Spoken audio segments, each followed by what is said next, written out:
Let's talk to Baroness Natalie Bennett, who is the life peer for the Green Party. She's a former leader of the party. Baroness Bennett, thank you so much for joining us on Talk Radio this morning. It's great to be with you, Peter, and please make it Natalie. Okay, Natalie, you can call me Mr. Cardwell. I'm not a lord yet. So you're proposing that every household should get £320 this winter, funded by landlords, to help fund soaring fuel bills. There's absolutely no doubt that fuel bills are going up. Everybody's feeling it, and of course the budget's coming this week, and Rishi Sunak's going to be talking about all the different ways in which we're either going to be given more money or less money. Why £320? Why that figure? Why now? Although I think we can probably guess. And where's the money going to come from, Natalie? Well, I think first of all, to address the now, we are now in a crisis created by the government's failures of government policies in terms of relying on fossil fuels, in terms of failing to insulate our homes. And so many people now are in a situation where they're struggling to put food on the table, keep a roof over their head, and to pay their winter fuel bill. And this really would just help relieve some of the anxiety.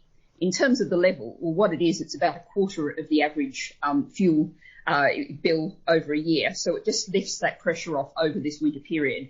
When we have a real problem with people becoming ill, people even dying, we have about 10,000 people a year die because their homes are too cold. So this is a real health measure. It's a well-being measure. And in terms of where the money's coming from, what we're proposing is a land value tax. So this is based on the value of the land, which is roughly speaking about half the value of what you would see as a sale property when you see it in an estate agent's window. And the land value tax is something that has a very long political history. It's one of the things that I often say that I agree with Winston Churchill on this, because Winston Churchill was actually an advocate of a land value tax many years ago. So we've seen a situation where landlords' wealth has risen significantly through the pandemic. On average, house prices have gone up £25,000.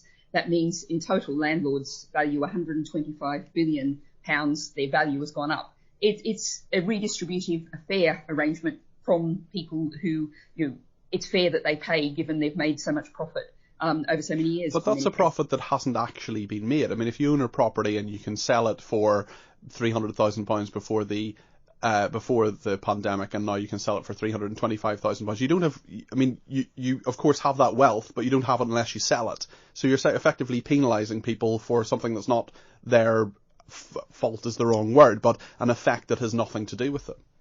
But it is, of course, a benefit that they've gained from. And we have a long. Well, not if they don't sell their property. What if they don't sell it for another 10 years?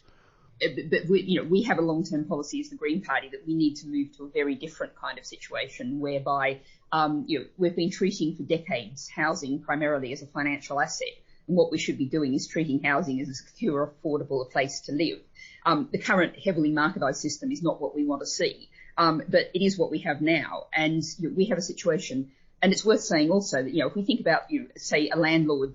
Some people become landlords almost accidentally. Maybe, two people as a couple get together and they both own houses and they live in one and rent out the other.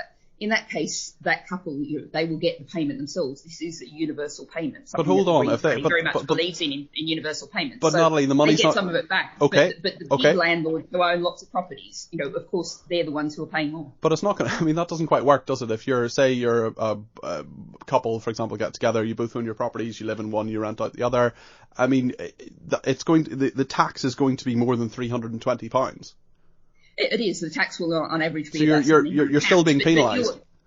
But you are, of course, only about 10% of households in the UK are landlords. So 90% of households, the people who aren't landlords, are of course seeing the absolute benefit of this. And so this is, unashamedly a redistributing policy. Well, yeah, but if you give inequality and poverty in our society, and that's what this policy is addressing. Okay, but Natalie, if you give everybody £320, why do the energy companies then not say, well, everybody has this more money, we're just going to jack up the prices again? Well, I think we have an energy price cap. We have a situation where we have some sort of market competition, although, of course, with the current situation that we have, with so many companies collapsing, it's much less of a market than it used to be. But there are controls, there are price caps, and we have a situation now. This is a one-off payment. This is not a long-term situation. But surely, if the situation, sorry to interrupt you, Natalie, but if the situation is the same in a year's time, why are you not going to say it's another £320 next year, or £600, or £900, or £1,000? Where do you end this? And if you give it to everybody, surely that makes very little difference if everybody has the same amount of money. Surely how can you guarantee that people are going to spend this on energy? They may spend it on other things. Well, first of all, in terms of the long term, we need, and this is something the Green Party has been saying for as long as I've been involved in the Green Party, and it's a real tragedy that we've essentially seen almost no government money going in, certainly into private homes, for the past decade to improve energy efficiency. And this is a measure that's both a public health measure. It's also very much a measure in terms of climate emergency, obviously. I have to mention COP26 is very nearly with us. And it's also, a policy that would inject wealth, small business opportunities in communities up and down the land. The government talks about levelling up. I want to talk about spreading out of prosperity.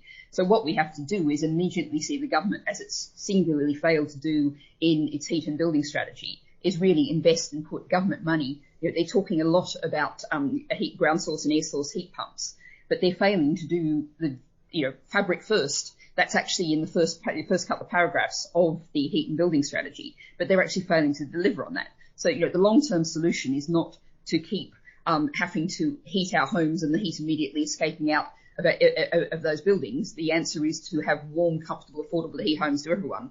And that means changing the fabric of our buildings, tackling our incredibly poor quality of housing stock. Okay, Natalie Bennett, Baroness Bennett, former Green Party leader, with that idea to give every household £320 as a winter fuel allowance.